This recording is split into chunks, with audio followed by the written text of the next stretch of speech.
Hi ladies, எனக்கு நம்ம ஜிமினோட எஃப்எஃபான romantic husband with 15 years age gap episode 24 தான் பார்க்க போகிறோம். ஸோ அதுக்கு முன்னாடி விக்னேஸ்வரி அப்படிங்கிறவங்க அவங்க நேம் மென்ஷன் பண்ண சொன்னாங்கடா. So hi hello Vigneshwari, and நீங்களும் நம்ம சேனல் சப்ஸ்கிரைப் பண்ணலாம், சப்ஸ்கிரைப் பண்ணிக்கோங்க. கூடவே இந்த பெல் ஐக்கானையும் கிளிக் பண்ணிக்கோங்க அண்ட் உங்கள் ஃப்ரெண்ட்ஸ் அண்ட் ஃபேமிலிஸ்க்கு ஷேர் பண்ணுங்கள். ஓகே, வாங்க நம்ம வீடியோக்குள்ளே போகலாம். லாஸ்ட் எதில் முடிச்சிருந்தோம் அப்படின்னா சுகா பாக்யாவை இழுத்து உட்கார வச்சு நான் சொல்கிறத கேளு அப்படின்னு உட்கார வச்சிடறான். அதே சமயம் இங்கே விஷயம் கேள்விப்பட்டு எல்லாருமே வாழ்த்து சொல்லி ஸ்நாக்ஸ்லாம் சாப்பிட்டு அப்படின்னு ரம்யா தன்னோட அம்மா கிட்ட மறுபடியும் அண்ணா கிட்ட பணத்தை பற்றி கேட்க சொல்லிட்டு தான் வீட்டுக்கு கிளம்பிட்டா. அதே சமயம் உங்கள் அம்மா அப்பா எல்லாருமே விடைபெற்று கிளம்பிட்டு இருக்கா.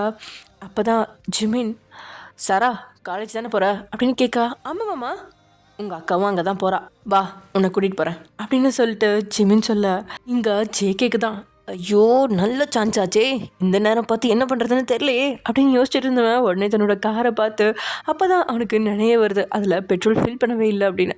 அப்பாடா அப்படின்னு நினச்சவன் அடுத்த நொடி ஐயோ பைக்கில் வர போக சொல்லுவாங்களே அப்படின்னு பைக்கு பக்கத்தில் போய் வேணும்னே அதை ரிப்பேர் ஆன மாதிரி அந்த பைக்கை ஸ்டார்ட் செய்ய போராடிட்டு இருக்கிற மாதிரி ஜிமின் முன்னாடி சீன் போட, சரியா அந்த நேரம் காரில் உள்ள நுழைய போன ஜிமின் திரும்பி தான் தம்பியை பார்த்து, என்ன ஆச்சுடா, ரொம்ப நேரமாக வண்டியை ஸ்டார்ட் பண்ண ட்ரை பண்ணுற மாதிரி இருக்கு. ஆமாண்ணா, ஏதோ ரிப்பேர் போல. ஏன் எப்பவும் போல காரில் போக வேண்டியதானே? நேற்று பெட்ரோல் ஃபில் பண்ண நினச்சேன், மறந்துட்டேண்ணா, பெட்ரோல் இல்லை. ஏண்டா காருக்கு பெட்ரோல் கூட போட்டு வைக்க மாட்டியா? இது ஒரு சின்ன விஷயம். மறந்துட்டேண்ணா, ஃபுல்லாக ட்ரை ஆகிடுச்சு. சரி வாட்ச்மேன் கிட்ட சொல்லி வாங்கிட்டு வர வேண்டியதானே? இப்போ அதுக்கான டைம் இல்லைண்ணா. சரி விடுண்ணா, நான் பஸ்லேயே போகிறேன் அப்படின்னு வண்டியிலேருந்து தான் பேக் எடுத்துக்கிட்டு அப்படியே போக பார்க்க, டேய் நானும் காலேஜ் தான் போகிறேன், பரவாயில்லண்ணா நீங்கள் போங்க, நான் எதுக்கு அப்படின்னு சொல்லி உள்ளே எட்டி பார்த்து, ஒரே லேடிஸ் கூட்டமாக இருக்குண்ணா அப்படின்னு வேணுன்னே சீன் போடுறான். ஓவரா பண்ணாத வா அப்படின்னு ஜேகேவை ஜிமின் அழைச்சதும் உள்ளே இருந்தவளுக்கு தான் செம கடுப்பாக இருக்குது.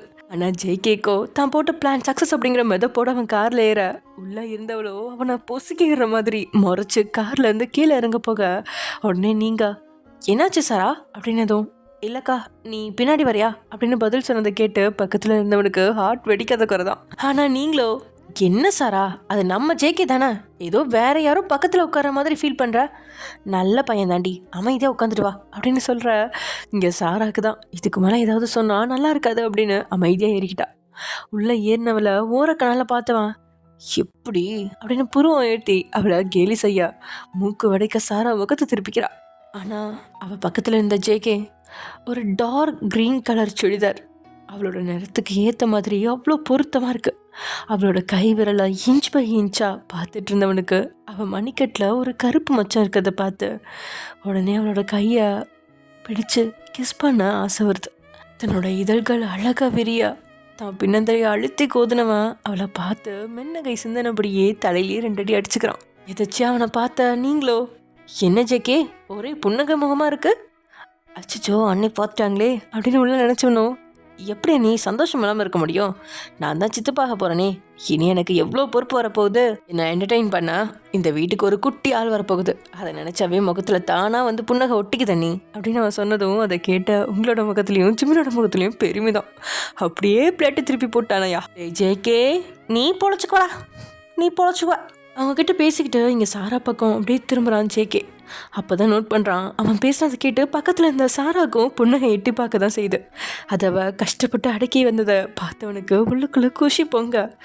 சிரிப்பு வந்தால் சிரிச்சிடலாம், கண்ட்ரோல்லாம் பண்ண வேணாம் இல்லை நீ அப்படின்னு சொன்னதும் அவ்வளோ கண்களை அகலாமல் வச்சு அவனை மிரட்டுற மாதிரி பார்க்க, ஜேகேவோ அவன் எதிர்பார்க்காத நேரத்தில் லைன் கேஸ் ஒன்று கொடுக்க அவன் செஞ்ச திடீர் செயல அதிர்ந்தவ முகம் எல்லாம் சிவக்க முகத்தை திருப்பிக்கிட்டா. ஒரு வழியா அப்படி இப்படின்னு பேசி பாக்யாவை உட்கார வச்ச சுகா அவனோட காதல் கதையை ஆரம்பிச்ச இடத்துல இருந்தே சொல்ல ஆரம்பிச்சிருக்கான். காலேஜில் படிக்கும்போது 2 பேர்த்துக்குள்ளேயும் ஒரு நல்ல நட்பு உருவாக்கி தான் இருந்துச்சு. காலேஜ் விட்டு வெளியே வேலை தேடிட்டு இருந்த பொழுது 2 பேர்த்துக்குமே ஒரே கம்பெனியில் வேலையும் கிடச்சிட அவங்களோட நட்பு அடுத்த கட்டத்துக்கு காதலாக மாறி இருந்ததை எல்லாத்தையுமே சொல்லிட்டு இருக்கான். அவன் பேச பேச இங்கே பாக்யாவோ எதிரில் இருந்த சோத்து தான் வெறிச்சு பார்த்துட்டு இருக்கா. அவன் அப்படி பார்த்தபடி அவனோட கதையை கேட்கறத பார்த்தவனுக்கு அவ்வளோ தயக்கமாக தான் இருக்குது. இருந்தும் வேற வழி இல்லாமல் அவகிட்ட நடந்தது எல்லாத்தையுமே சொல்லிட வேணும் அப்படின்னு ஒரே எண்ணத்தோடு தான் சொல்லிட்டு இருக்கான். ஒரே ஒரு விஷயத்த மட்டும் மறைச்சவன், அவனுக்கு தன்னோட வீட்டில் பொண்ணா பாக்கியாவை பார்க்கும்பொழுது தான் சுகன்யாவோட சுயரூபமே அவனுக்கு தெரிய வந்துச்சு அப்படிங்கிறதையும், அதுக்கப்புறம் அவ்வளோ கஷ்டப்பட்டு அவளை மறக்க முயற்சிச்சதாகவும், அதே நேரத்தில் அவன் மேலே போய் தான் மொத்த காதலையும் வச்சிருக்கிறோமே அப்படின்னு வேதனைப்பட்டு வெக்கி கிடந்தது எல்லாத்தையுமே அவன் சொல்ல சொல்ல ஏனோ தன் கணவன் ஏமாற்றப்பட்டு இருக்கிறான் அப்படிங்கிறத தெரிஞ்சு பாக்யாவுக்கு அவள் அறியாமலே கண்களில் கண்ணீர் வர அதை பார்த்த சுகாவோ, நான் பண்ண தப்புக்கு இவன் என் கண் கலங்குறா அப்படின்னு மனசில் நினச்சிவேன். அதை வார்த்தையாகவும் சொல்லிட்டான். அவன் அந்த வார்த்தையை சொன்னதும் சோரை வெறிச்சு பார்த்துட்டு இருந்தவளோட பார்வை திரும்பி அவனை மறைக்குது. ஒரு வழியாக தங்களோட எல்லா கதையும் சொல்லி முடிச்சவன் என்ன சொல்வாளோ அப்படின்னு பாக்யாவே பார்த்துட்டு இருக்கா. பாக்யா கொஞ்ச நேரம் கண் மூடி உட்காந்துருந்தவ அதுக்கப்புறம் மெதுவாக கண்ணை திறந்து ஒரே ஒரு கேள்வி, இப்போவும் உங்களுக்கு அந்த பொண்ணு மேலே ஃபீலிங் இருக்கா அப்படின்னு கேட்குறான். சாமி சத்தியமாக இல்லை, நீயே சொல்லு, அப்படிப்பட்ட பொண்ணு மேலே எனக்கு ஃபீலிங் வருமா? என்கிட்ட எதுக்காக பொய் சொன்னீங்கிறத இன்னும் நீங்கள் சொல்லவே இல்லையே. அது பொய் சொல்லணும்னு நினச்சலாம் சொல்லலை லக்ஷ்மி. அப்போ இருந்த மனநல என்னால் அவங்க கூட வாழவும் முடியல. அதே நேரத்தில் ஒரு பொண்ணோட வாழ்க்கையை கெடுத்துட்டோமேன்ற குற்ற உணர்ச்சி வேற. எப்படி ஒரு பொண்ணை லவ் பண்ணதை சொன்னால் நீ சும்மா இருப்பியா? ஒரு வேலை கட்டாயப்படுத்தி என் கூட வாழுங்கன்னு சொல்வியோ, இல்லை என்னை விட்டு பிரிஞ்சு போகிறேன்னு சொல்லுவியோன்னு நினச்சி யோசித்தேன். அந்த நேரத்தில் அது ரெண்டுமே எனக்கு ரொம்ப கஷ்டமான விஷயமா இருந்துச்சு. அதை சமாளிக்கிறதுக்காக தான் நான் லவ் பண்ணுறேன்ற உண்மையவும் அந்த பொண்ணு செத்து போயிட்டான்றத பொய்யவும் சொன்னேன். அப்போவும் நான் சொன்னதை நீ நோட் பண்ணியிருக்க மாட்டேன். இப்போ என் மனசுக்கு அவள் செத்து போயிட்டா அப்படின்னு தான் நான் சொல்லியிருப்பேன். எந்த மோட்டிவோடையும் நான் உன்கிட்ட இந்த பொய்யை சொல்லலை. அதை ஃபர்ஸ்ட் நீ புரிஞ்சுக்கோ லக்ஷ்மி. நமக்கு கல்யாணம் ஆகி ஒரே மாதத்தில் அவள் வெல் செட்டில்டான ஒரு பெரிய கம்பெனி எம்டியை மேரேஜ் பண்ணிக்கிட்டான்னு கேள்விப்பட்டதும் என் மனசுக்குள்ள அவன் மேலே இருந்த கொஞ்சம் பிடித்தமும் விட்டு போச்சு. சரி, வசதியான வாழ்க்கைக்கு ஆசைப்பட்டு தான் இப்படிலாம் பேசியிருக்கான்னு அவ்வளோ நாளும் என் மனசை தேத்திக்கிட்டு இருந்தேன். எப்போ ஒரே மாதத்தில் அவள் இன்னொரு கல்யாணம் பண்ணான்னு தெரிஞ்சதோ அப்போ தான் புரிஞ்சுக்கிட்டேன் நான் எவ்வளோ பெரிய முட்டாளாக இருந்திருக்கேன்னு. எப்படி லக்ஷ்மி, நீயே சொல்லு, ஒரு முட்டாளாக நான் ஏமாற்றப்பட்டதை என்னால் ஏற்றுக்க முடியுமா? நான் முட்டாள்ன்ற உண்மையை ஏற்றுக்க எவ்வளோ கஷ்டமாக இருக்கும். ரொம்ப படாத பாடுபட்டேன் மனசளவில். அதுலேருந்து மீண்டு வர்றதுக்கே எனக்கு 1 வருஷம் எடுத்துச்சு. ஆமாம், அதெல்லாம் நீ என் கூட இருக்கும்போது தான் நடந்துச்சு. அப்புறம் எனக்கு உன்னோட இருக்கிற வாழ்க்கை பழகி போயிடுச்சுன்னு சொல்லலாம். அப்படி பழகி போன வாழ்க்கையில் திடீர்னு நீ என்னை விட்டு பிரிகிறேன்னு சொல்லவும் உண்மையாகவே சொல்கிறேன், என் மனசாட்சி தொட்டு சொல்கிறேன், பக்குன்னு நெஞ்சில் ஒரு வலி உருவாச்சு. எப்படி லவ் ஃபெயிலியர் ஆனவங்களுக்குள்ள இன்னொரு லவ் உருவாகுமா அப்படின்னு கேட்டால் கண்டிப்பாக உருவாகும்னு தான் நான் சொல்லுவேன். ஆமாம் லக்ஷ்மி, அவ்வளோ நாளும் எனக்கு எதுவுமே தெரியல. இது எவ்வளோ நாள், எத்தனை நாளைக்கு தான் நீங்கள் இப்படியே இருக்க போகிறீங்க அப்படின்னு நீ அடிக்கடி கேட்கும் போதெல்லாம் ரோபோ மாதிரி உங்ககிட்ட பதில் சொல்லிட்டு போயிடுவேன். ஆனால் அன்னைக்கு டிவோர்ஸ் வேணும்னு நீ கேட்டப்பாரு, அதை என்னால் மறக்கவே முடியாது. அந்த நிமிஷம்தான் நான் உணர்ந்தேன் நீ எனக்குள்ளே இருக்கேங்கிறத. நீ என்னை விட்டு போனதுக்கு அப்புறம் தான் எனக்காக நீ பார்த்து செஞ்ச ஒவ்வொரு விஷயமும் உணர்ந்தேன். நீ எவ்வளோ தான் எனக்கு எல்லாத்தையும் பார்த்து செஞ்சாலும் நான் அதெல்லாம் உதாசீனப்படுத்தினது எல்லாமே கண்ணு முன்னாடி விரிஞ்சுது. நான் உன்னை எவ்வளோ தான் உதாசீனப்படுத்தினாலும் அதுக்காக நீ உன்னோட பழக்கத்தை விடவே இல்லை. நான் சாப்பிட மாட்டேன்னு தெரிஞ்சும் நீ எனக்காக சமைச்சு தான் வைப்ப இல்லையா? எல்லா நாளும் நான் சாப்பிட்லன்னு உன்னால் சொல்ல முடியாது லக்ஷ்மி. ஒரு சில நாள் கடையில் சாப்பிடாம தான் வந்திருப்பேன். மனசில் இருக்க வலி அதனால் சாப்பிடாம வந்து மிட் நைட்டில் எழுந்திரிச்சு நீ சமைச்ச சாப்பாட்டை போட்டு சாப்பிட்டு அது தெரியாத அளவுக்கு எல்லாத்தையும் அரேஞ்ச் பண்ணிட்டு வந்து படுத்துருவேன் அப்படின்னு சுகா சொல்ல, இது பாக்யாவுக்கு புது செய்தி. அவள் ஆச்சரியமாக அவனை பார்க்க, உண்மைதான் அப்படின்னு தலையாட்டினவன் தான் மனசில் இருந்த மொத்தத்தையும் அவகிட்ட கொட்டி இருக்கான். அதுக்கப்புறம் தான் எனக்கு உன் கூட இருக்கிறது பிடிச்சதுங்கிறதையே உணர்ந்தேன். எனக்காக செஞ்சது எல்லாமே எனக்கு நீ திரும்ப செய்யணும்னு ஏங்க ஆரம்பித்தேன். சரி, வாய் வார்த்தையாக தான் டிவோர்ஸ் கேட்குறேன்னு நானும் நீ பேசுறதை அசால்ட்டாக தான் எடுத்துக்கிட்டேன். ஆனால் நீ எப்போ கோர்ட் வாசலில் வர மிதிக்க வச்சியோ அப்போ புரிஞ்சிருச்சு நான் உன்னை எந்த அளவுக்கு வேதனைப்படுத்தியிருக்கேன்னு. ஆனால் 100% சொல்கிறேன், உனக்கு டிவோர்ஸ் கொடுக்க நான் ரெடியாக இல்லை. நீயே எனக்கு கொடுத்தாலும் நான் உனக்கு சைன் பண்ணி கொடுக்க மாட்டேன். என்னோடய முதல் காதல் அது தப்பாக போயிடுச்சு. அதுக்காக என் மனசில் 2வதாக காதல் போக்கக்கூடாதுன்னு எதுவும் இல்லையே. அதுவும் எனக்கு உரிமையான என் மனைவி மேலே தான் 2வது காதல் பூத்திருக்கு. இது எனக்கு நிரந்தரமானதுன்னு தெரிஞ்சு பூத்திருக்கு. நீ என் கூட கடைசி வரைக்கும் இருப்பியா லக்ஷ்மி? இல்லை நீ என்னை விட்டு போயிடுவியா? சுகன்யாவை எதிர்பார்த்த நல்ல வசதியான இடத்துல கல்யாணம் பண்ணி செட்டில் ஆயிட்டா. அப்புறம் எதுக்கு என் வாழ்க்கையில் வந்து குட்டையை குழப்பறான்னு எனக்கு சுத்தமாக புரியல. அவளை பார்த்தப்ப ஆத்திரமாக தான் வந்துச்சு எனக்கு. நீ இருக்குன்னு அவ்வளோ கண்ட்ரோல் பண்ணிட்டேன்னு. இப்போ ரீசெண்ட் டேஸில் எல்லாம் என்னென்னு தெரியல, அவளையும் உன்னையும் நான் கம்பேர் பண்ணுறேன். அப்படி பண்ணும்போது நீ தான் எனக்கு பெஸ்ட்டாக தெரியல லக்ஷ்மி. ஆமாம், இவ்வளோ பெரிய இடத்துல இருக்கிற நீ எதுக்கு இந்த மிடில் கிளாஸ் மாப்பிள்ளையை கல்யாணம் பண்ணணும்? எல்லாரும் நினைப்பாங்க வீட்டோட மருமகனா இருக்க தான் இப்படிலாம் கல்யாணம் பண்ணுறாங்க பெரிய இடத்துல இருந்து அப்படின்னு. ஆனால் உங்கள் வீட்டிலேருந்து எனக்கு அந்த மாதிரி பிரச்சனை எதுவுமே வந்ததில்லை. அதே மாதிரி உங்கள் வீட்டில் நீ அவ்வளோ வசதியாக இருந்துட்டு எங்கள் வீட்டில் பழக்கத்தையும் பழகிட்டு சிம்பிளாக தான் வாழ்கிற. இது வரைக்கும் ஆடம்பரமோ அலட்டலோ உங்ககிட்ட நான் பார்த்ததே இல்லை லக்ஷ்மி. அந்த சுகன்யாவை விட நீ 100 மடங்கு அழகு. அந்த அழகை உணராத அறிவெளியாக நான் இருந்திருக்கேன். என்னை நீ மட்டும் விட்டுட்டு போகிறேன்னு சொல்லாத லக்ஷ்மி, ப்ளீஸ். அந்த வார்த்தையை உன் வாயிலேருந்து கேட்குற அளவுக்குலாம் எனக்கு தெம்பு இல்லை. ப்ளீஸ் இனிமேல் தயவு செஞ்சு டிவோர்ஸ்ன்ற வார்த்தையை மட்டும் உன் வாயிலேருந்து வர வேணாம் அப்படின்னு அவள் சொன்னதும் எல்லாமே கேட்டவளோ அவனை தவிக்க விட்டபடியே அமைதியாக இருக்கா. அவளோட அமைதியை தாங்க முடியாதவனோ, சரி லக்ஷ்மி, டைம் ஆச்சு, நான் வேலைக்கு கிளம்புறேன். நான் நம்ம வீட்டுக்கு வரும்போது நம்ம வீட்டில் நீ இருப்பேன்னு நம்புகிறேன் அப்படின்னு சொன்னபடியே அவன் கிளம்பி போக வேகமாக எழுந்த பாக்கியா அவன் கையை பிடிக்கா. அவன் திரும்பி என்னென்னு பார்த்ததும், இவ்வளோ பேசிட்டு விட்டுட்டு போகிறீங்க, இதுக்கு தான் இவ்வளோ பேசுனீங்களா அப்படின்னதும் சுகாவோட முகத்தில் தானாக புன்னகை கீற்று உருவாக, இல்லை நான் இவ்வளோ பேசியும் நீ அமைதியாக இருக்கவும் இன்னும் உனக்கு என் மேலே நம்பிக்கை வரலன்னு நினச்சிட்டேன். நம்பிக்கை அது நீங்கள் என்கிட்ட வாயை திறந்து பேசாமல் இருக்கும்போதே எனக்கு இருக்க தான் செஞ்சிச்சு. வாங்க இப்போ 2 பேரும் வீட்டில் சொல்லிட்டு கிளம்புவோம் அப்படின்னு பாக்கியா சொல்ல சுகா வேகமாக தலையாட்ட அதில் இதயம் இதமாகுது. அதே சமயம் இங்கே ஆஃப்டர்நூன் லஞ்ச் முடிச்சுட்டு 2-3 பொண்ணுங்களோட அங்கேருந்து மரத்தடியில் உட்காந்து லட்சு ஆர்வமாக அவங்க கூட தன் கையில் இருந்த நியூ மொபைலை வச்சு அதை எப்படி பயன்படுத்தணும் அப்படின்னு கேட்டுக்கிட்டு இருக்கா. அவளுக்கு சுத்தமாக ஆண்ட்ராய்டு மொபைல் யூஸ் பண்ண தெரியாது அப்படின்லாம் சொல்லிட முடியாது. ஏன்னா தான் அண்ணன் அண்ணி ஃபோனை எல்லாமே பயன்படுத்தியிருக்காதான். ஆனால் அடுத்தவங்க ஃபோனை எந்த அளவு பயன்படுத்த முடியும்? இப்போது தனக்குன்னு ஒரு மொபைல், அதை நினச்சி பார்க்கவே அவளுக்கு அவ்வளோ சந்தோஷமாக இருக்குது. எல்லாம் டேயால் தான். அந்த வகையில் டே நினச்சவளுக்கு அன்னைக்கு நிழற்குடையில் நின்றுட்டு இருக்கும்பொழுது மழை பயங்கரமாக பெஞ்சிட்ருக்கா. தான் நினைஞ்சாலும் பரவாயில்ல, தன்னுடைய வியாபாரம் படுத்துடக்கூடாது அப்படின்னு அந்த மலையில் ரெயின் கோட் அணிஞ்சபடியே வந்து அந்த ரெயின் கோட் வியாபாரிக்கிட்ட இருந்து அங்கேருந்த எல்லாரும் தங்கிட்ட இருந்த பணத்தை கொடுத்து அவங்கவுங்க சைஸுக்கு ஏற்ற மாதிரி ரெயின் கோட்டை வாங்க. டேவும் அவனுக்கும் அவளுக்கும் ஒரு ரெயின் கோட்டை வாங்கினவன் அவளை வண்டியில் ஏறு அப்படின்னு சொன்னதும் லட்சுக்கு அவன் எதுக்காக தனக்கு ரெயின் கோட் வாங்கி தரணும், இது தன்னோட வீட்டில் கொடுத்தா திட்டுவாங்களே அப்படின்ற எண்ணத்தில் இருக்க அந்த நேரம் வண்டியில் ஏறு அப்படின்னு டே சொன்னதும் ஒன்றும் புரியாமல் பேந்த விழிக்கிறா. ஓ காட், இந்த பொண்ணுக்கு ஒரு தடவை சொன்னால் எதையுமே கேட்காது போல அப்படின்னு வாய் விட்டு அவன் புலம்ப இப்போது தைரியம் வந்தவ மாதிரி, சார் எங்கே கூப்பிட்றீங்க அப்படின்னு கேட்க, நான் உன்னை எங்கேயும் கூப்பிடல, உங்கள் வீட்டில் இறக்கி விடுதான், வண்டியில் ஏறு. சார் அது அப்படின்னு லட்சு தாயங்க தன்னோட மூச்சை இழுத்து விட்டுவான். உங்கள் அண்ணி தான் உன்னை அவங்க வீட்டுக்கு கூட்டிகிட்டு வர சொன்னாங்க, போதுமா, எல்லாத்தையும் விளக்கமாக சொல்லணுமா அப்படின்னு பட்டுன்னு அவன் வண்டியை கிளப்ப அவளோ அண்ணி சொன்னாங்க அப்படின்னதும் ஏறி உட்காந்துட்டா. அவள் வண்டியில் ஏறினதுலேருந்து அவன் அண்ணி வீட்டு வாசலில் இறக்கி விடுற வரைக்கும் தேப்பட்ட பாட்டுக்கு கணக்கே இல்லை அப்படின்னு சொல்லலாம். இது வரைக்கும் எந்த உணர்ச்சிகளும் தீண்டாத அவனோட உடம்பு முதல் முறையாக ஒரு பெண்ணோட அருகாமைக்காக ஏங்குது.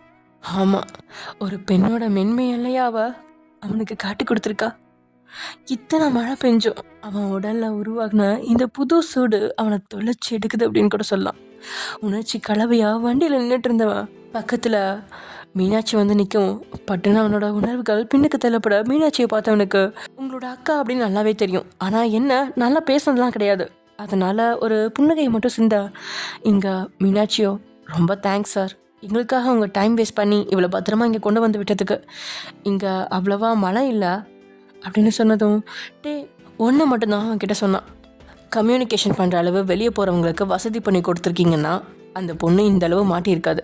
காலேஜில் ஃபோன் அலவுட் தான், ஏன் ஃபோன் கூட கொடுக்காம அனுப்பி விடுறீங்க? இந்த காலம் ரொம்ப கெட்டு கிடக்கு, அதனால் ஒரு ஃபோன் வாங்கி கொடுத்துருங்க. அப்போ தான் உங்கள் பொண்ணு சேஃபாக இருக்காளா இல்லையான்றது வீட்டில் இருக்கவங்களுக்கு தெரியும்.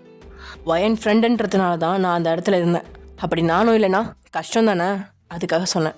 வயன்கிட்ட சொல்லிடுங்க நான் விட்டதா அப்படின்னு சொன்னவன் அமைதியாக வண்டி கிளப்பி போயிட்டான். அதை மனசில் அசைப்பட்டவளுக்கு தானா முகத்தில் புன்னகை வந்து ஒட்டிக்குது. முன்னாடியெல்லாம் அவனை நினச்சாலே பயம்தான் முதல்ல வந்து நிற்கும், ஆனால் இப்போது அதுக்கு மாறாக புன்னகை வருது. எப்படியாவது அவரை பார்க்கும்போது தைரியத்தை திரட்டி ஒரு தேங்க்ஸ் சொல்லிடும் அப்படின்னு அவன் நினச்சிட்டு இருக்கும்போதே அவன் நினைவோட நாயகனே அவங்கள நோக்கி வந்துட்டுருக்கான். அப்போது அந்த 4 பொண்ணுங்களும் அவள் ஃபோனில், லட்சு என்கிட்ட லேட்டஸ்ட் படம் இருக்குது, ஏற்றி விடவா? ஐயோ அண்ணி திட்ட போகிறாங்க. அதெல்லாம் திட்ட மாட்டாங்க, எதுக்கு திட்ட போகிறாங்க? உன் ஃபோனை வச்சு நீ என்ன பண்ண போகிற? ஃபோன்னால என்டர்டெயின்மெண்ட் பண்ண தான் அப்படின்னு சொன்ன அந்த பொண்ணுங்களோ அவள் ஃபோனுக்கு பாட்டு படம் அப்படின்னு எல்லாத்தையும் ஏற்றிட்டு கேமரா குவாலிட்டி எப்படி இருக்குன்னு செக் பண்ணுவோம் அப்படின்னு ஃபோட்டோவை எடுத்து தள்ள அதுக்கு லட்சு போஸ்ட் கொடுக்க, அப்புறம் செல்ஃபி எடுத்து தள்ள அப்படின்னு இங்கே நடக்க தூரத்துலேருந்து இவங்கள பார்த்தவன் அப்படியே வளைஞ்சு போயிடலாம் அப்படின்னு தான் நினச்சான். ஆனால் அப்படி போக அவங்களோட சைகை விடாமல் கடுப்போட அவங்கள நோக்கி அடி எடுத்து வைக்க, அப்போது டேயை பார்த்துட்ட லட்சு தேங்க்ஸ் சொல்லலாம் அப்படின்னு உடனே தான் அமர்ந்த அந்த திட்டிலேருந்து எழுந்து நிற்க. ஆனால் அவள் பக்கத்தில் வந்தவன் வாட்ஸ் கோயிங் ஆன் ஹியர் அப்படின்னு சொன்னதும் எல்லாருமே பயத்தோடு எழுந்து நிற்க. லட்சு முகத்தில் மட்டும் இன்னைக்கு பயம் இல்லை. அதை பார்த்துட்டு மற்றவங்களா என்ன பண்ணிகிட்ருக்கீங்க அப்படின்னதும், இல்லை சார் ஒன்றும் இல்லை. இது காலேஜ் நினச்சிங்களா இல்லை பார்க் பீச் நினச்சிங்களா? வந்தம்மா படித்தம்மா போனோமான்னு இருக்கணும். சாரி சார் அப்படின்னு அவங்க தலை குனிஞ்சு நிற்கா.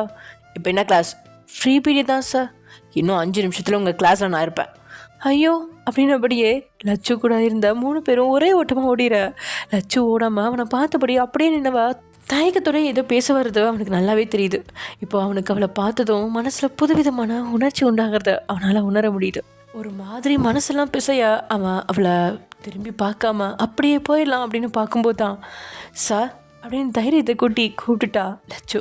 உதட்ட கூச்சு காற்றை வெளியேற்றினவன் என்ன அப்படின்னு மிரட்டல் தோரணையில் அவகிட்ட கேட்கா. தேங்க்ஸ் அப்படின்னு சொல்லும்போது அவளோட அத்தனை பற்களும் வெளியே தெரியுது.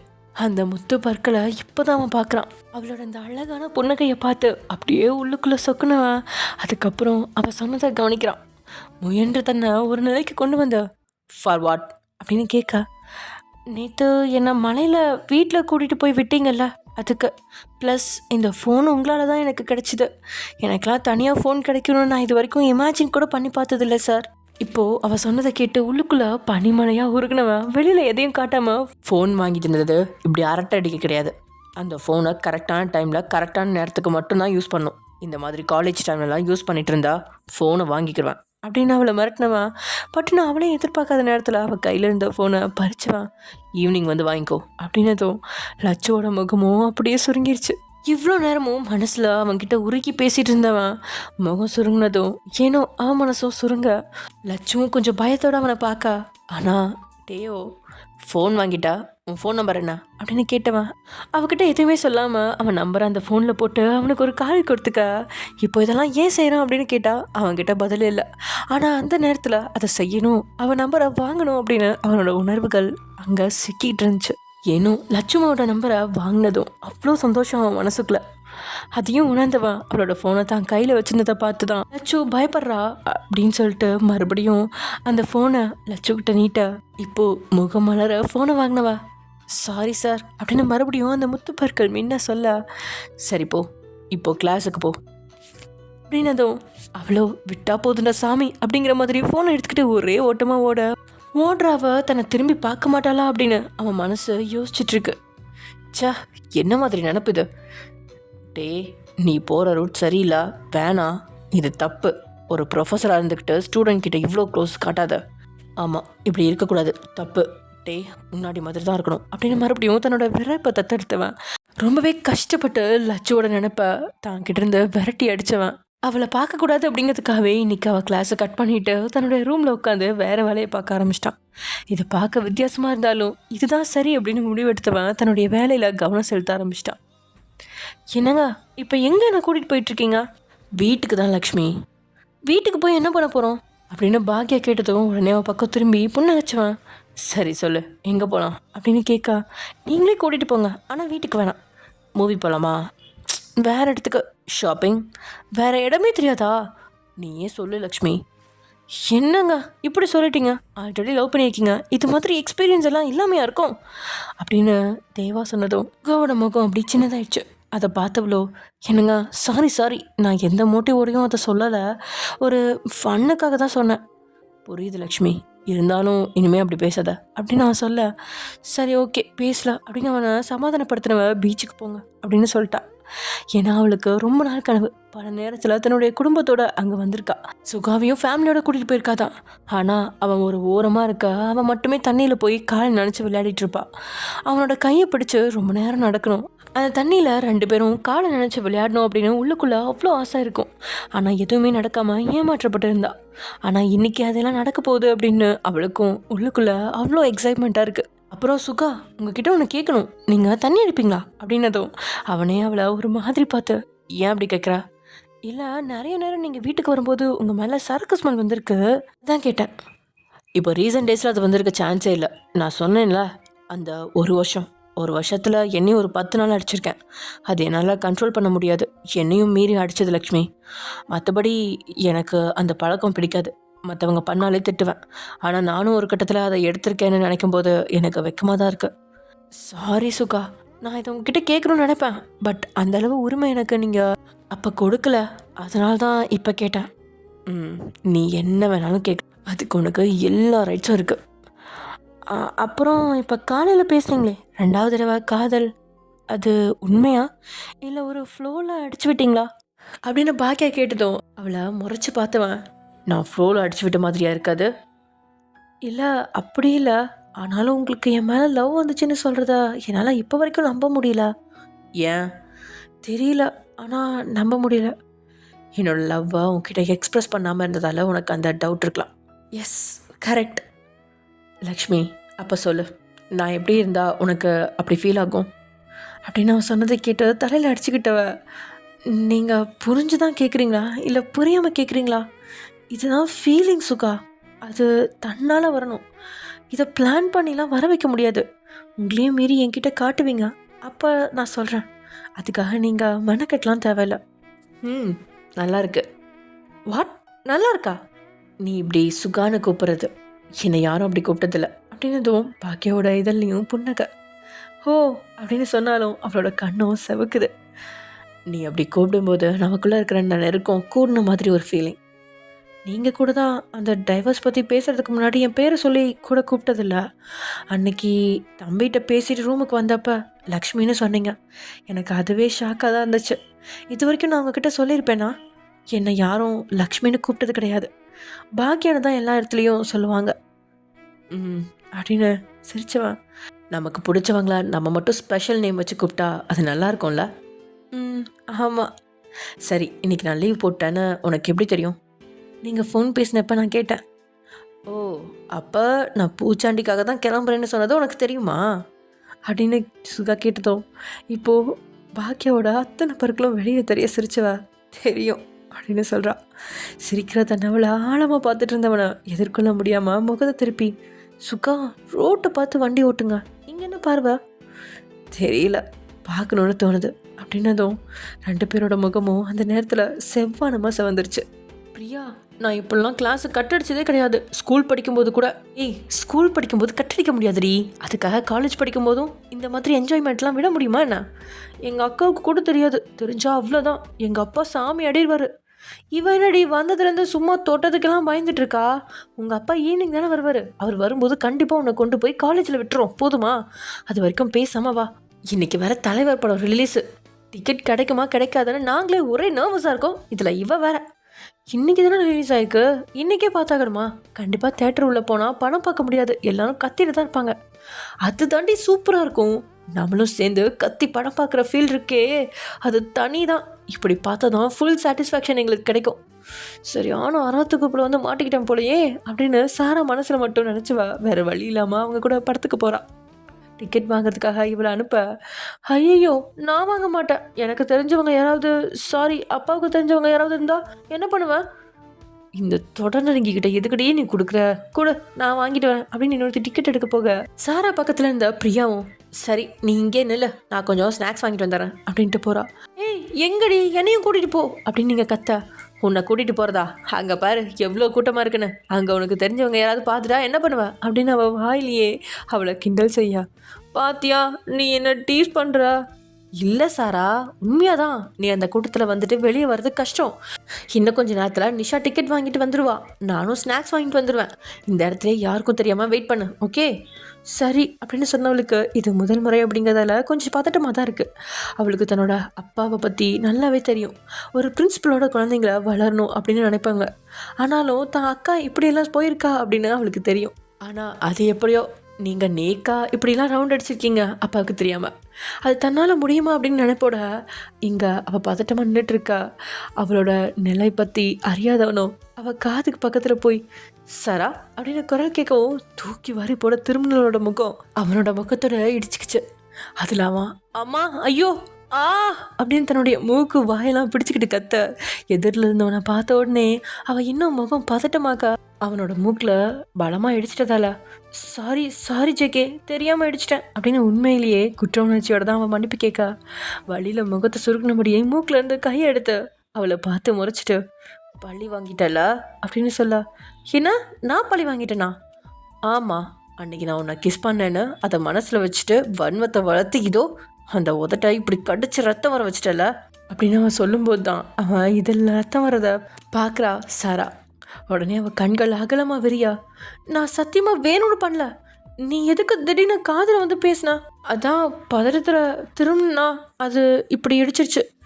உன்னை யார் என் பக்கத்தில் வர சொன்னா அப்படின்னு அவள் கோமா கேட்க முயன்ற தோற்று போக அவனும் அவளை முறைச்சபடி தான் நின்றுட்டுருக்கான். அது அவளுக்கு இன்னும் குற்ற உணர்ச்சியாக சரி சாரி ஹாஸ்பிட்டல் போகலாமா அப்படின்னு கேட்குறா. இந்த காயத்துக்கெலாம் யாராவது ஹாஸ்பிட்டல் போவாங்களா அப்படின்னு சொன்னவன் தன்னுடைய நாக்கால் வலிஞ்ச ரசத்தை உள்ளே இழுத்துக்கிறான். அப்பயும் அது விடாமல் வந்துக்கிட்டே இருக்கு. இன்னும் வருது உங்களுக்கு?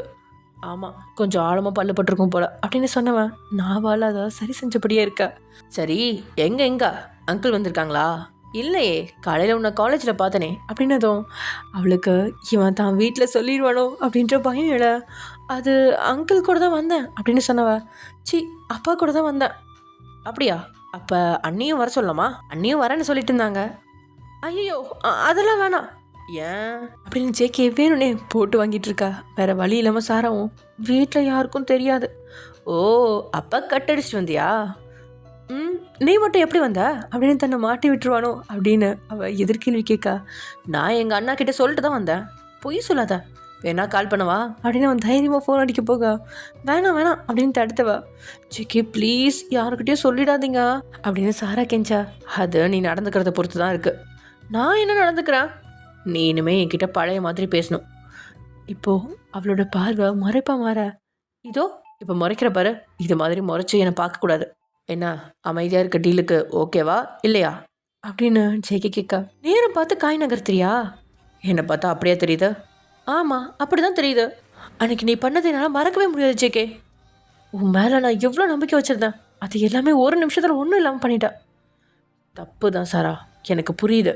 அதுக்கு நீ என்ன பனிஷ்மெண்ட் கொடுத்தாலும் நான் ஏற்றுக்கிறேன். ஆனால் நீ பேசாம மட்டும் இருக்காதா அப்படின்னு ஜேகே கொஞ்சம் சோகமாக சொல்ல இங்கே சாராவோ முகத்தை திருப்பிக்கா. அப்போ சரி, நான் ஸ்ட்ரைட்டாக உங்கள் அப்பாவுக்கு ஃபோன் பண்ணி சொல்லிடுறேன். உங்கள் பொண்ணு எல்ஏ சினிமாஸ்க்கு வந்திருக்கு, அதுவும் காலேஜ் கட் அடிச்சிட்டு அப்படின்னு சொன்னபடியே ஃபோனில் இல்லாத நம்பருக்கு அவன் கால் செய்ய போக பதட்டத்தில் இருந்த சாராக்கும் அது தெரியல. அவள் இங்கே வந்ததுலேருந்தே பதட்டமாக தான் இருக்கா. வேற ஒரு இடமா இருந்திருந்தா ஜேகே கிட்ட அவள் பேசியிருக்கவே மாட்டா. காலேஜ் கட் அடிச்சுட்டு தனியாக வந்திருக்கோம். அப்பையும் தெரிஞ்ச முகத்தை பார்த்ததுக்கப்புறம் தான் மனசில் ஒரு நிம்மதி இருந்துச்சு. அதனால தான் இவ்வளோ நேரமும் அவன்கிட்ட சகஜமாக பேசினதே. ஆனால் அவன் அதை அட்வான்டேஜாக எடுத்துக்கிட்டு அவன் செஞ்ச காரியத்தை மறைக்க பார்க்குறான் அப்படின்னு அவன் மேலே கோவம் வர முகத்தை திருப்பினவா அவன் சொன்னதை கேட்டு இப்போது வேறு வழி இல்லாமல் பாவமாக அவனை பார்க்குறா. எப்படி சாரா நிமிஷத்துக்கு நிமிஷம் இப்படி ஒரு ரியாக்ஷனை சேஞ்ச் பண்ணுறா? என்னோட நிலமை அப்படி அப்படின்னு வார்த்தைகளை அவள் கடிச்சு துப்ப அவனும் தன்னுடைய 32 பற்களும் தெரிய அழகாக சிரிச்சவன். சரி ஓகே, நான் சொல்கிறதெல்லாம் கேட்பதானே? ஜேகே நீ நினைக்கிற மாதிரி ஆள் நான் கிடையாது. நான் என்ன மாதிரி ஆள்னு உனக்கு போக போக தான் தெரியும். இப்போ முடிவாக என்ன தான் சொல்ல வர அதை சொல்லு அப்படின்னு ஜேகே சொல்ல சாராவோ சலிப்போட என்ன தான் இப்போ உனக்கு வேணும்? இப்போ கேட்ட பாரு, இது கரெக்டான கேள்வி. நானும் என் ஃப்ரெண்டும் தான் படத்துக்கு போகலான்னு டிக்கெட் வாங்கினோம். கடைசியில் அந்த நாய் கவுத்துட்டான். சரி காலேஜுக்கு திரும்ப போகலான்னு வரும்போது தான் உன்னை இங்கே பார்த்தேன். பார்த்ததும் உண்மையிலே ஷாக் ஆகிட்டேன். பின்ன காலேஜ் ஆரம்பித்து கொஞ்ச நாள் கூட ஆகலை, அதுக்குள்ளே கட்டா நான் கூட இப்படி கட் அடிச்சதில்ல. இப்போ என்ன குத்தி கட்டுறச்சுக்கே? உங்களை போய் குத்தியெல்லாம் கட்ட முடியுமா? நான் விஷயத்த சொல்கிறேன். உங்களை இங்கே பார்த்ததும் இதோ மேடம் பத்திரத்தில் இருக்கீங்களா, இதையே நான் அட்வான்டேஜாக யூஸ் பண்ணிக்கூடாது? புரியல. இன்றைக்கி நீயும் நானும் படம் பார்க்க போகிறோம். வாட் அப்படின்னு சாரா அதிர. என்ன வாத்து கோழின்னு? நாம் 2 பேரும் போகிறோம், அவ்வளோதான். என்னாலலாம் முடியாது. அப்போ உங்கள் அப்பா கிட்ட சொல்லவா?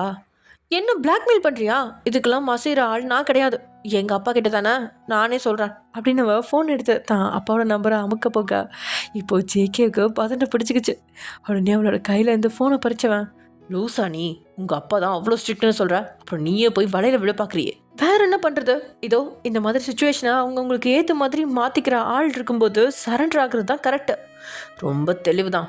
சரி ஓகே, என் கூட மூவி பார்க்க முடியாதுன்னு சொல்லிட்டா. இதுக்கு மேலே எனக்கு இங்கே என்ன வேலை? நான் கிளம்புறேன். தயவு செஞ்சு அதை முதல்ல செய்யுங்க.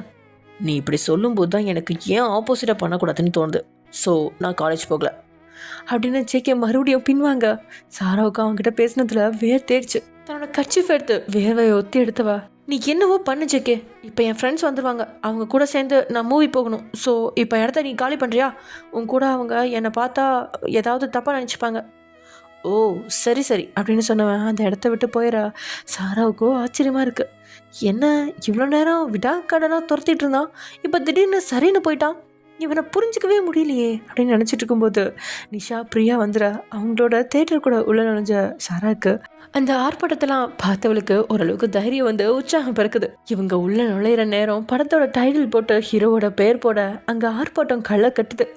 சாராவோ அவளையும் அறியாம வைபாகி விசில் அடிக்க ஆரம்பிச்சிட்டா. சாரா விசில் அடிச்சத பிரியாவும் நிஷாவும் வாயில கை வச்சு பார்க்க அவங்கள பார்த்து சந்தோஷ கூவலோட சிரிச்சவ, என்னப்பா என்ஜாய் பண்ணணும்னு சொல்லிட்டு இப்படி பேன் நிற்கிறீங்க, கமான் கைஸ் லெட்ஸ் என்ஜாய் அப்படின்னு 3 பேர்த்துக்கு தோல்லையும் தன் கையை போட்டு குதிச்சபடியே தங்களுடைய சீட்டுக்கு வர. அவ சீட்டுக்கு பக்கத்தில் உள்ள இடம் காலியா இருக்க. என்னடா தேட்டரை கூட்டத்தில் நிரம்பி ஒளிஞ்சிருக்கு, என்னமா அந்த சீட்டு கால் வரல, சரி பார்ப்போம், அப்படி இல்லைன்னா நிஷாவை பக்கத்தில் உட்கார வச்சிடலாம் அப்படின்னு நினச்சபடி அந்த படத்தை பார்க்க ஆரம்பிக்க. சரியாக படம் தொடங்கும்போது அவள் பக்கத்தில் அரவன் கேட்கா, ஓ ஆள் வந்துட்டாங்களா அப்படின்னு நினச்சபடியே அவள் படத்தை தான் பார்த்துட்டு இருக்கா. ஆனால் ஏனோ அவளையும் மீறி பக்கத்தில் இருக்கிற நபர் அவளையே பார்க்குற மாதிரி தோண ஒரு கட்டத்துக்கு மேலே முடியாமல் எதாச்சியாக பார்க்குற மாதிரி திரும்பினவ கண்கள் சாசன் மாதிரி பெருசாக விரியுது. சாட்சாத் அது ஜேகேவை தான். ஏய் அப்படின்னு அவனை பார்த்து சத்தமாக கூப்பிட்டவா பக்கத்தில் அவளுடைய ஃப்ரெண்ட்ஸ் இருக்கிறத உணர்ந்து சத்தத்தை குறைச்சி திரும்பி உங்களை பார்க்க நல்ல வேலை அவங்களோட கவனம் படத்தில் இருக்கிறதால இவளும் படத்தை பார்த்தபடியே, நீ இங்கே என்ன பண்ணுற, காலேஜ் போகிறேன்னு சொன்னா, நான் எப்போ அப்படி சொன்னேன், கடைசியாக நான் பேசுனதை மறந்துட்டியா அப்படின்னு சொன்னவனோட குரல் அவ்வளோ உற்சாகமாக இருக்குது. முன்னாடி டிக்கெட் வாங்கிட்டேன்னு சொன்னேன். ஆமாம், ஆனால் அந்த டிக்கெட் எக்ஸ்சேஞ்ச் பண்ணிட்டேன். உன் ஃப்ரெண்டுக்கு அடுத்து யார் டிக்கெட் வாங்கினாங்கன்னு பார்த்தேன், அவங்க கிட்ட டிக்கெட்டை கொடுத்து மாற்றிக்கிட்டேன். That's it rascal. ஓய் என்ன சொன்னா? ஹீ ஒன்றும் இல்லையே அப்படின்னு அவள் வந்துட்டு இழுத்து வச்சு சிரிக்கா. எப்படியோ என் கூட தான் படம் பார்க்கணுன்னு இன்றைக்கி உன்னோட விதி, அதை யாராலும் மாற்ற முடியாது அப்படின்னு ஜேகே சொல்லா. யார் சொன்னா? இப்போ கூட என் ஃப்ரெண்டாக இந்த சீட்டில் மாற்றி விட்டுட்டு நான் அங்கே உட்காந்துக்குவேன் அப்படின்னு அவனை சீண்ட. அதில் கடுப்பானவனோ முகத்தை உருன்னு வச்சுக்கா. அவனோட முகத்தை பார்த்து இப்போது சாராவுக்கு சிரிப்பு பொங்கி வருது. டைம் ஸ்கிப் ஆக இங்கா, ஜிமின் என்ன இது, நீ தானடி பசிக்குது ஏதாவது எடுத்துகிட்டு வாங்கன்னு சொன்னா, அதுக்காக நைட்டில் ஜூஸாக குடிப்பாங்க, கோல்டு பிடிச்சிக்கும், அதுவும் ஆரஞ்சு ஜூஸ் போட்டு எடுத்துகிட்டு வந்திருக்கீங்க. அப்படியா, நைட்டில் ஜூஸ் குடிக்க மாட்டாங்களா? அப்போ வேறு என்ன தான் வேணும் சொல்ல வேண்டியது தானே, ஏதாவது சாப்பிட எடுத்துகிட்டு வருவீங்கன்னு பார்த்தேன், அதான் என்ன அப்படின்னு கேட்க. நீங்களும் யோசிச்சுட்டு சப்பாத்தி சுட்டு தரீங்களா? வாட் சப்பாத்தியா இந்த நேரத்துலையா? ஏன் உங்களுக்கு சுட தெரியாதா? சரி நானே போய் சுடவா? ரொம்ப படுத்தாதடி, இப்போலாம் நைட்டு உனக்கு பசிக்க ஆரம்பிக்குது ஏன், நீ அம்மா கிட்ட சொன்னால் நைட்டு சாப்பிட்ற மாதிரி ஏதாவது செஞ்சு வைப்பாங்கல்ல, இப்போ என்ன சொல்ல வரீங்க, உங்களை தொல்லை பண்ணக்கூடாதா? சரி உங்களை நான் எந்த தொல்லையும் பண்ணலை, பேசாமல் தூங்குங்க அப்படின்னு முகத்தை தூக்கி வச்சுக்கிட்ட நீங்கள் திரும்பி படுத்துக்கா. ஜிமின் உங்களோட சின்ன பிள்ளைத்தனமான கோவத்தை பார்த்து உங்களை சமாதானம் செய்ய தான் நினச்சான். ஆனால் உங்களோட பசி அதுக்கு முன்னாள் வந்து நிற்கா. அமைதியாக இழந்து ரூமை விட்டு வெளியே போனவன் நீங்கள் கேட்ட சப்பாத்தியை ரெடி பண்ண கோதுமை மாவை எடுத்து பசஞ்சிட்டு இருக்கான். ரொம்ப நேரம் ஆகியும் வெளியில் போன தன்னோட கனவை வராததால கோச்சிக்கிட்டாரோ அப்படின்னு நினச்சபடியே நீங்களும் உங்களோட ரூமை விட்டு வெளியே வர ஹாலில் நைட் லேம்ப் மட்டும் தான் எரிஞ்சிட்ருக்கு. அதுக்கப்புறம் தான் கவனிக்கிறீங்க கிச்சனில் லைட் எரிஞ்சிட்ருக்கு. அப்படியே கிச்சனை நோக்கி நீங்கள் அடி எடுத்து வைக்க நீங்கள் நினச்சது சரி அப்படிங்கிற மாதிரி சப்பாத்தியை உருட்டி சப்பாத்தி கட்டையில் தேய்ச்சிட்ருக்குறான் உங்களோட அன்பு கணவன் ஜிமின். ஹலோ சார், இங்கே என்ன பண்ணுறீங்க அப்படின்னு கேட்டபடியே அப்படின்னு சொல்லிட்டு நீங்கள் அவன் பக்கத்தில் போக, பார்த்தா தெரியல என் பொண்டாட்டிக்காக சப்பாத்தி ரெடி பண்ணிகிட்ருக்கேன் அப்படின்னு சொல்கிறான். பொண்டாட்டியை ரூமில் திட்டிட்டு இங்கே வந்து ரெடி பண்ணிகிட்டு இருந்தா என்ன அர்த்தம்? நான் பேசுனதுக்கு பேர் உனக்கு திட்டா? முன்கூட்டியே அம்மா கிட்ட செஞ்சு வைக்க சொல்ல தானடி சொன்னேன். அப்படி செஞ்சு வைக்க சொன்னால் இப்படி ஒரு அரிய காட்சியெலாம் பார்க்க முடியுமா அப்படின்னு சொன்னபடியே நீங்கள் ஜிமினை பின்னாடி இருந்து அணைக்க, ஒன்றும் வேணாம் சப்பாத்தி சுடணும் தள்ளிப்போ அப்படின்னு அவன் வீவை பிடிக்கா. ரொம்ப தான் அப்படின்னு சொன்ன நீங்கள் அவன் இடுப்பை விடவே இல்லை. அவனும் ஓரளவு சமாதானம் ஆகி, விடுடி சப்பாத்தி தேய்க்கணும் வயிற்றில் இடிக்கும் நகர்ந்துடல, சரி அப்படின்னு நீங்களும் புன்னகையோட நகர்ந்து நிற்கா. அதுக்கப்புறம் சப்பாத்தியை தேய்ச்சவன் தோசைக்கல்ல அடுப்பில் வச்சு அடுப்பை ஆன் பண்ணா. சரி கொடுங்க நான் சொல்கிறேன் அப்படின்னு தான் கணவன் தனியாக கஷ்டப்படக்கூடாது அப்படின்னு நீங்கள் உதவிக்கு வர, அவனும் முதல்ல தள்ளிப்பொடி நானே தான் சுடுவேன் அப்படின்னபடியே அழகாக ரவுண்டாக தேய்ச்ச சப்பாத்தியா தோசைக்கல்ல போட்டு ஃப்ரிட்ஜில் இருந்து சட்னியை சூடு பண்ணி அந்த சப்பாத்தியில் வச்சு உங்களுக்கு கொடுக்க, நீங்களும் தன் கணவனை நிமிர்ந்து பார்த்து அவனோட அன்பில் கரைஞ்சிறீங்க. உங்களோட முந்தானை எடுத்து அவனோட முகத்தில் ஒட்டியிருக்க அந்த மாவெல்லாம் தட்டினபடியே அவன் உங்களோட கண்களை கலந்த நீங்கள் லவ் யூ ஜிமின் அப்படின்னு சொல்ல, அவனும் உங்களை தான் 2 கைகளால் உங்களோட இடையோட பக்கம் பிடிச்சவன் லவ் யூ டு வயன் அப்படின்னு உங்களோட மூக்கரச உங்களோட இதெல்லாம் பட்டுப்படாமல் கிஸ் பண்ணிட்டு விலக. என்ன ஜிமின் வர பூமர் ஆயிட்டீங்களா? ஒரு கிஸ் கூட ஒழுங்காக பண்ண மாட்டீங்க சார், அந்த விஷயத்தில் ரொம்ப வீக் ஆகிட்டு போகிற மாதிரி தெரியுதே. கொழுப்புடி உனக்கு பசிக்குதுன்னு சொன்னல, முதல்ல சாப்பிட்டு ரூமுக்கு வா, நான் எந்த அளவு வீக்னு நீயே புரிஞ்சுப்ப அப்படின்னு சப்பாத்தியை அவனே போட்டு உங்கள் வாயில் வைக்க, வாவ்! இவ்ளோ சாஃப்ட்டான சப்பாத்தியா? என் புருஷன் இப்படி சப்பாத்தி சுடுவாருன்னு தெரிஞ்சிருந்தா தினமும் உங்க கையால சப்பாத்தியே சாப்பிடுவேனே. தினமும் சுட்டு தர நான் ரெடி தான். ஆனா சாப்பிட தான் நீ ரெடியா இருக்க மாட்ட. வாயாடாம ஒழுங்கா சாப்பிட்டு வாயேன். அப்படின்னு அவன் சுட்ட சப்பாத்தி 3யும் சாப்பிட வச்சுட்டான். அதே சமயம் இங்க சுட சுட ஆம்லெட்டை அப்பதான் கடையில வாங்கி வந்த குஸ்காவோட சேர்த்து சைடிஷா வச்சவன் சாப்பிடலாம் அப்படின்னு ஒரு வாய் எடுத்து வைக்க போக அதுக்குள்ள ஃபோன். இந்த ஃபோனுக்கு நேரம் காலமே தெரியாது அப்படின்னு அவன் வேற வழி இல்லாம எடுத்த வாயை கீழே போட்டுட்டு ட்ரெஸ்ஸிங் டேபிள் மேல இருந்த தன்னுடைய மொபைல் எடுத்து யார் அப்படின்னு பார்த்தவனுக்கு அவனையும் மீறி உள்ளுக்குள்ள பதட்டம் உருவாயிடுச்சு. எச்சில கூட்டி விழுங்கினவன் இவ எதுக்கு எனக்கு கால் பண்றா, அதுவும் இந்த நேரத்துல அப்படின்னு யோசிக்க ஏனோ அவனோட விரல்கள் அவனையும் மீறி லேசா நடுக்க எடுத்துச்சுதான். அதை அவன்கிட்ட சொன்னால் கண்டிப்பாக ஒத்துக்க மாட்டான் பிடிவாதக்காரன். வேறு வழி இல்லாமல் ரொம்ப நேரமாக அடிச்சிட்டு இருந்த ஃபோனை அட்டன் பண்ணி காதில் வைக்க ஹலோ அப்படின்னு அவளோட தேன் குரல் அவனை வந்து அடைய அவனும் கண்களை மூடி அந்த குரலில் உள்ள இனிமையாக உணர்ந்து அப்படியே நிற்க எதிர்ப்புறம் இருந்தவளோ யார் நீங்கள் அப்படின்னு கேட்டதும் அவனோட விழிகளோ பட்டுன்னு திறக்குது. அதுக்கப்புறம் தான் அவனுக்கு நினைவு வருது, ஆமாம் அவளோட நம்பரை தான் மட்டும்தான் சேவ் செஞ்சுருக்கோம், அவள் சைக்கிள் அப்படின்னு. என்னோட தன்னுடைய நம்பர் அவகிட்ட இல்லை அப்படிங்கிறது ஒரு விதத்தில் அவனுக்கு ஒரு மாதிரி இருந்தாலும் பேசுறது நம்ம தான் அப்படின்னு லட்சுக்கு தெரியாததால குரலை மாற்றி நீங்கள் தானே ஃபோன் பண்ணீங்க, என்ன யாருன்னு கேட்குறீங்க, முதல்ல நீங்கள் யார் அப்படின்னு கேட்குறான். லட்சுவுக்கோ திடீர்னு ஒரு ஆண் குரல் கேட்கவும் பயத்தில் வார்த்தை எதுவுமே வராமல் அமைதியாயிடா. அவனுக்கு அவளோட பயம் புரிய தான் செய்யுது. இருந்தும் அவகிட்ட பேச ஒரு உற்சாகம் பிறக்கா மறுபடியும் தன்னோட குரலை மாற்றி உங்களை தான் கேட்குறேன் யாரு அப்படின்னதும் அவள் கைகள் நடுக்க முடுக்க ஃபோனை கட் பண்ணிட்டா. என்ன இது, யாரோட நம்பர்? பக்கத்து வீட்டு கோமதி அக்கா நம்பர்னு நினச்சி தானே ஃபோன் பண்ண சொல்லி சேவ் பண்ணிக்கலான்னு நினச்சேன். ஆனால் யாரோ ஆம்பளை வாய்ஸ் கேட்குது. என் ஃபோனில் வந்து நான் யாருக்குமே கால் பண்ணலையே, அப்புறம் எப்படி அந்த நம்பர் என் ஃபோனுக்கு வந்துச்சு அப்படின்னு இங்கே லட்சு குழம்புனபடியே நிற்கிறா. அந்த நம்பர்லேருந்து மறுபடியும் கால் வருதா அப்படின்னு பார்க்குறா. நல்ல வேலை அடுத்த 5 நிமிஷத்தில் எந்த காலும் வராமல் போக நிம்மதி பெருமூச்சு விட்டவா இனிமேல் வெறும் நம்பர் மட்டும் ஃபோனில் இருந்தால் யாருக்கும் கால் பண்ணக்கூடாது அப்படிங்கிற முடிவையும் சேர்த்து எடுத்துட்டா லட்சு.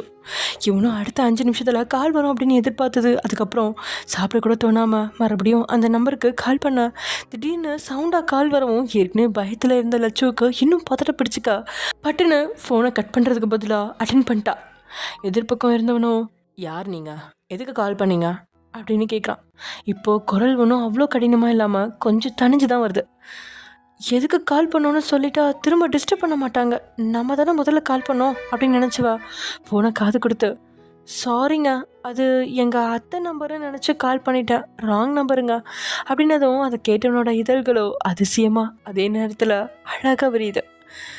சரி இனிமேல் அடிக்கடி ஃபோன் பண்ணி டிஸ்டர்ப் பண்ணாதீங்க அப்படின்னு அதே கம்பீரத்தோட அவகிட்ட பேசிட்டு ஃபோனை கட் பண்ணுவா அப்படின்றதுக்காக அமைதியாகவே இருக்கா. அவன் நினச்சது போலவே அவள் ஃபோனை கட் பண்ணிட்டா.